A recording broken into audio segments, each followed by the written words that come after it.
Celebrities list లో చోటు దక్కింది. టాప్ 100 లో చాలా మందే ఉన్నారు. సినీ ఇండస్ట్రీలో ఎంత రెమ్యునరేషన్ తీసుకుంటున్నారు, పబ్లిక్ లో హోదా లాంటి విషయాలతో ఈ లిస్ట్ రిలీజ్ అయింది. టాలీవుడ్ నుంచి మనీ ర్యాంక్ లో మహేష్ అందరికంటే టాప్ లో 13వ స్థానంలో ఉండగా, సెలబ్రిటీ హోదాలో మాత్రం 78వ ప్లేస్ లో ఉన్నాడు. అల్లు అర్జున్ అయితే మనీ ర్యాంక్ లో 22వ ప్లేస్ లో ఉంటే, సెలబ్రిటీ హోదాలో మాత్రం మహేష్ కంటే ముందున్నాడు. 67వ స్థానంలో నిలిచాడు. ప్రభాస్ విషయానికొస్తే మనీ ర్యాంక్ లో 33వ ప్లేస్, సెలబ్రిటీ హోదాలో 88వ ప్లేస్ లో ఉన్నాడు. బాహుబలితో రాజమౌళి కూడా లిస్ట్ లో చేరిపోయాడు.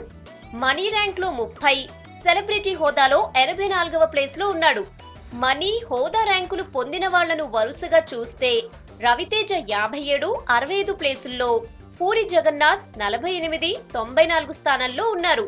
ఇక హీరోయిన్స్ విషయానికొస్తే కాజల్ అగర్వాల్ మనీ ర్యాంక్ లో 64వ ప్లేస్ లో ఉంది. సెలబ్రిటీ హోదా చూస్తే 45వ ప్లేస్ లో ఉంది. శృతి హాసన్ 74, 47 ర్యాంకుల్లో ఉంది. సౌత్ ఇండియా స్టార్స్ కింద తీసిన లెక్కల్లో Telugu stars Forbes top 100 list లో చోటు దక్కించుకున్నారు. యంగ్ హీరో ఎన్టీఆర్ కు మాత్రం చోటు దక్కకపోవడంతో ఆయన అభిమానులు ఫీల్ అవుతున్నారు.